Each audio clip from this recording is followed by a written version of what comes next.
এবার কল দিলাম মাকে, আমার জন্মদাতা মা।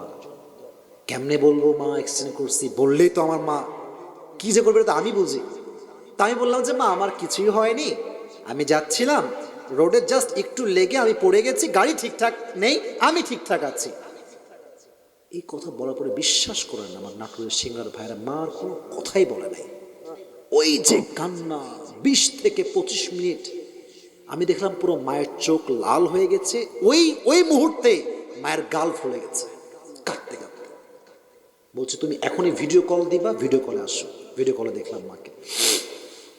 তখন আমার এই আয়াতটা মনে পড়লো, উম্মিহি ওয়া আবি। এই মা আমাকে চিনবে না, বলবে আসিফ তুই কে, তুই কই থেকে আসছিস, কই থেকে তোর বাসা, আমি তোকে চিনি না। আমি অবাক হয়ে যাব, টেনশনে পড়ে যাব। তো যে যুবকের একটা আমল লাগবে, ও